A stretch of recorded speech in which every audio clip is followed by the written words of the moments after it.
If we're talking about a theory of everything, the first question we have to establish, does God exist? Yes. Simple as Yes. that. Well, the reality has an identity. The identity is that as which something exists. Matter of fact, when you say the word reality, you're naming an identity. You're identifying something. This.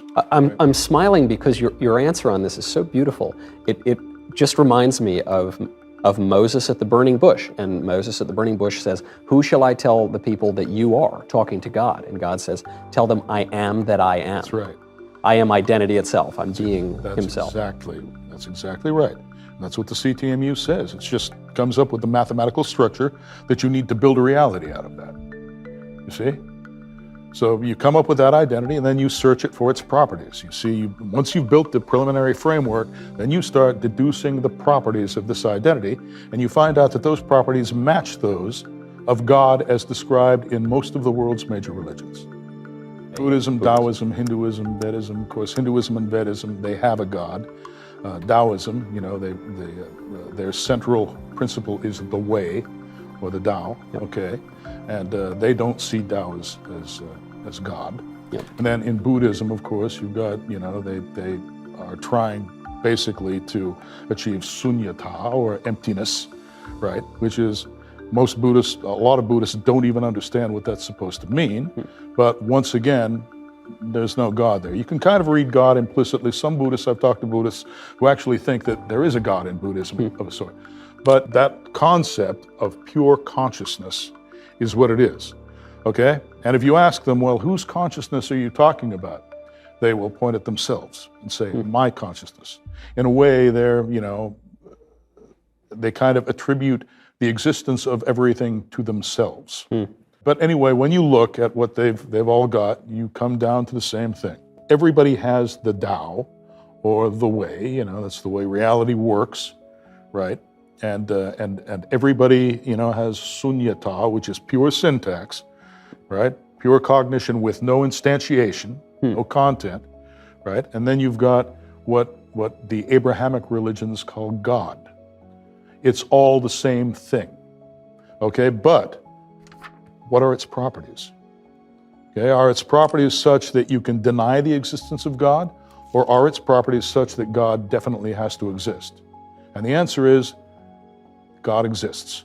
The properties of the central substance and central principle of reality, those properties are attributed to God, including, of course, things like you have the three O's: omniscience, omnipotence, and omnipresence, but then you've also got consciousness. God has to be sentient. Yes, you can establish a personal relationship with God. We're images of God. You know what an image is? It's basically the product of a mapping. God maps himself into each human being, right? That's a very personal thing that God is doing for us, right? And I don't understand how anybody can say that it's any different. We reflect the structure of the universe. Each one of us, we're carried by it. Everything we do, we exist in a medium. What is that medium? Right? Where did it come from? Yeah. What holds it together? What is the unifying coherence, the source of coherence of that medium?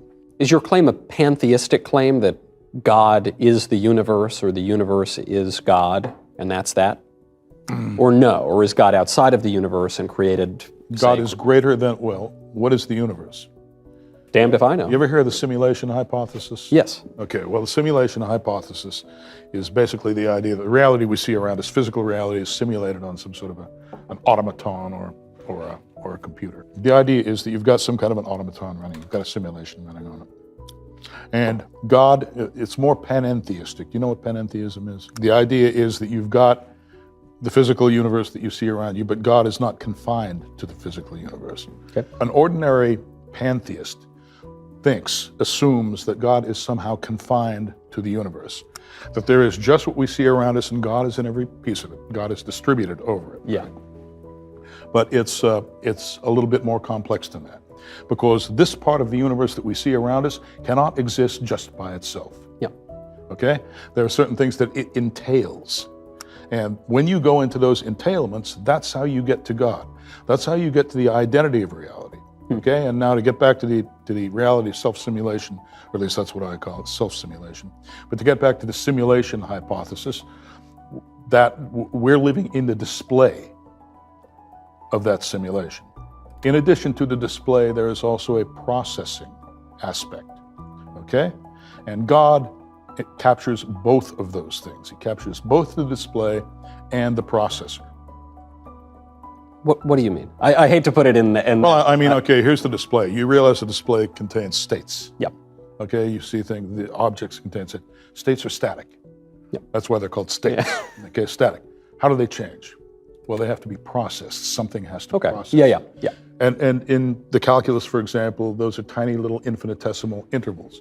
Okay, but they are not actually contained in the states themselves. They have a neighborhood, a little tangent space or what have you, where you can sort of draw little vectors that suggest that some kind of processing is going on. But the idea of being a state and being a process, those are two different things. Yep. In the ordinary way of looking at it, okay?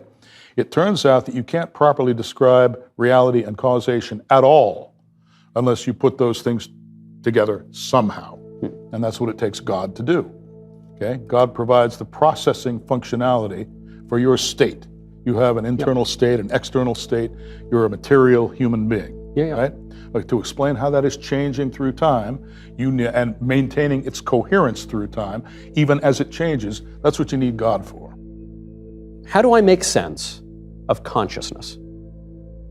Well, ordinarily, quantum mechanics, you know what quantization is? Well, you decide what the ultimate irreducible objects are. Mm-hmm. Turns out that in order to quantize that theory that I was talking about, that theory of identity, where you've got the display and you've got the processor, mm-hmm. and it's handling both. It turns out that in order to handle both of those things, you need a certain kind of quantum. That quantum is called an identity operator. God is the identity. So obviously these little quanta, they have to be, they're doing things, they're processing, so we can call them operators, right? They are identity operators. Okay, the identity operator has, basically it takes input from the outside world, recognizes it or accepts it using syntax, processes it, and then returns it to the world as external state. Okay, so things come in, then they're processed, right? There's throughput, which is, you could call that the subjective or internal state of the identity operator, and then it's returned to the external universe. So what I'm saying is that's consciousness. And I'm saying that consciousness exists in every part of the universe because those are the quanta. That's what I'm asking. Are you telling me that this table is conscious? In that sense, yes, generically conscious. But it's relying on our consciousness to do it. There's levels of quanta, okay? These are tertiary quanta. They're all put together using physical localistic forces, right? But those are underdeterminative. They don't fully determine what happens. Why? The Heisenberg uncertainty principle, for example, it tells you that, the quantum rules, they're probabilistic. Right. They don't actually determine events, okay?